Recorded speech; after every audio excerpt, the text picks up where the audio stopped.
Penguin Random House Audio presents Braving the Wilderness, The Quest for True Belonging and the Courage to Stand Alone.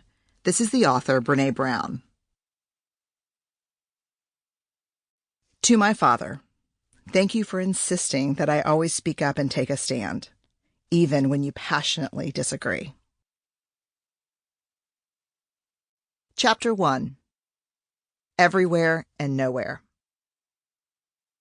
When I start writing, I inevitably feel myself swallowed by fear, and it's especially true when I notice that findings from my research are going to challenge long-held beliefs or ideas. When this happens, it doesn't take long before I start thinking, who am I to say this? Or, I'm really going to piss some people off if I call their ideas into question. In these uncertain and risky moments of vulnerability, I search for inspiration from the brave innovators and disruptors whose courage feels contagious. I read and watch everything by them or about them that I can get my hands on. Every interview, every essay, every lecture, every book. I do this so that when I need them, when I'm living in my fear, they come to sit with me and cheer me on. Most important, while watching over my shoulder, they put up with very little of my bullshit. Developing this process took time. In my earlier years, I tried the opposite approach, filling my mind with critics and naysayers. I would actually sit at my desk and picture the faces of my least favorite professors, my harshest and most cynical colleagues, and my most unforgiving online critics. I would think to myself, if I can keep them happy, or at the very least quiet, I'll be good to go. The outcome was the worst case scenario for a researcher or a social scientist.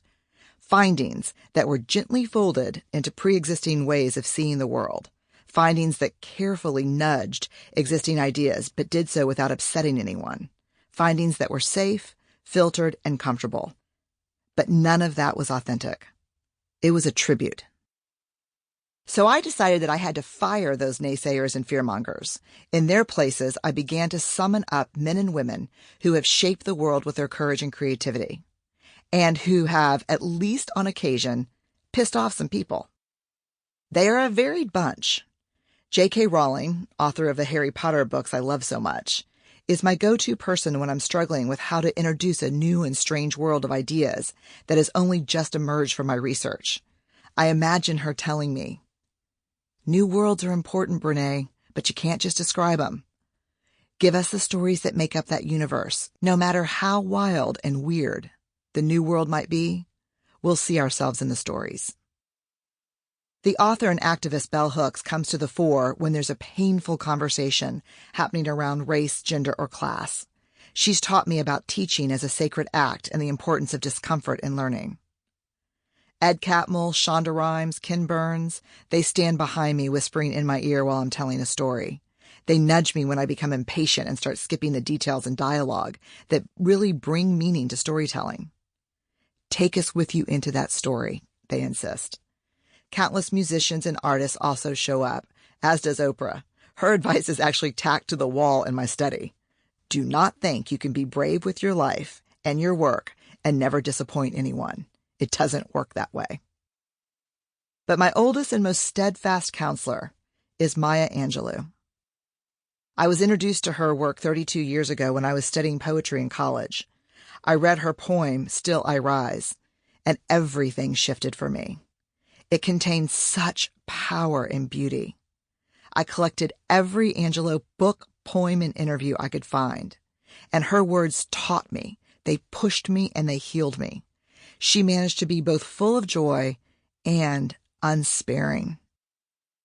But there was one quote from Maya Angelou that I deeply disagreed with. It was a quote on belonging, which I came across when I was teaching a course on race and class at the University of Houston.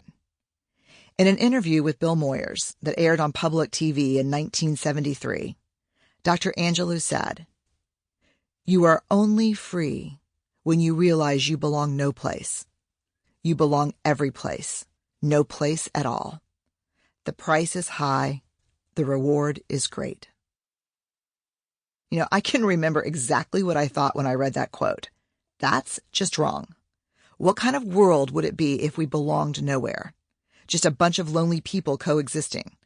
I don't think she actually understands the power of belonging.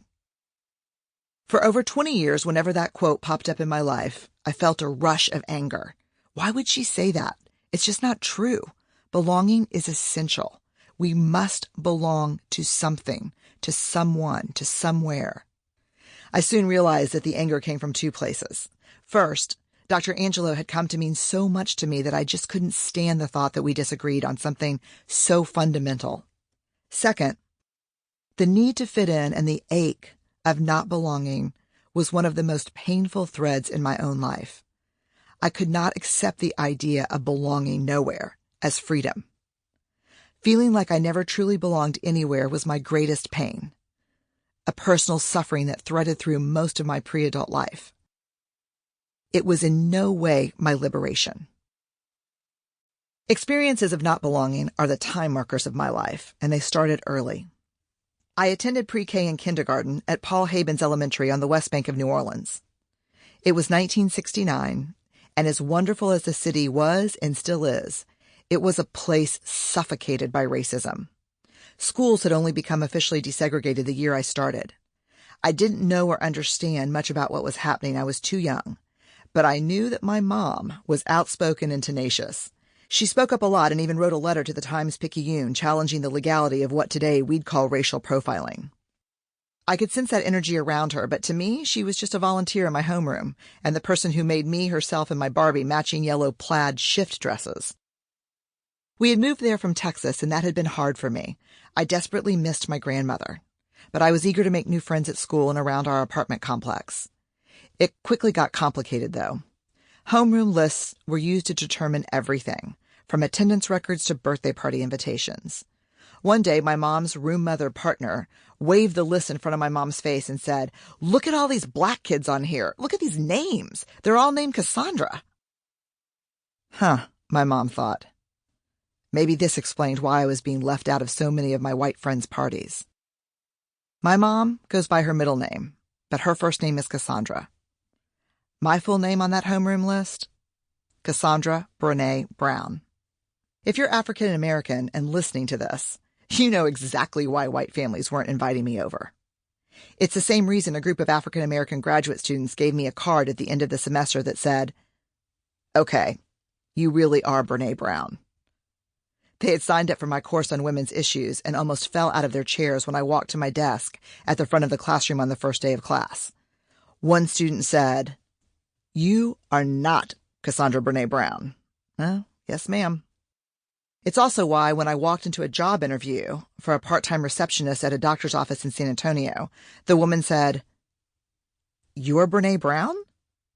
Wow, what a pleasant surprise. And yes, I walked out of the interview before we sat down. The black families were welcoming to me, but their shock was noticeable when I walked through the door. One of my friends told me that I was the first white person who had ever been inside their house. That's hard to wrap your head around when you're 4 years old and you're really there for pin the tail on the donkey and to eat cake with your friends. As simple as belonging should be in kindergarten, I was already struggling to understand why I felt on the outside of every group. The next year, we moved to the Garden District so my dad could be closer to Loyola, and I transferred into Holy Name of Jesus. I was an Episcopalian, which made me one of the only non-Catholic students in my school. Turned out I was the wrong religion, yet another wedge between me and belonging. After a year or two of sitting out, being called out, and sometimes being left out, I was sent to the office and arrived to find God waiting for me. At least that's who I thought it was. It turned out to be a bishop. He handed me a mimeographed copy of the Nicene Creed, and we went through it line by line. When we were done, he handed me a note to take home to my parents. The note read, "Brené is Catholic now." Still, things were relatively good for the next couple of years as I started to get into the groove of my new life in New Orleans, mostly because I had the best BFF in the world, Eleanor. But then came a bunch of big moves. We left New Orleans for Houston when I was in 4th grade. Then we left Houston for Washington, D.C. when I was in 6th grade. Then we left Washington when I was in 8th grade and moved back to Houston. The normal turbulence and awkwardness of middle school was magnified by perpetual new girlness. My only saving grace was that during all of these transitions, my parents were in a good place and getting along. This meant that despite the turbulence around me with ever-changing schools, friends, and adults, home was safe. Sample complete. Ready to continue?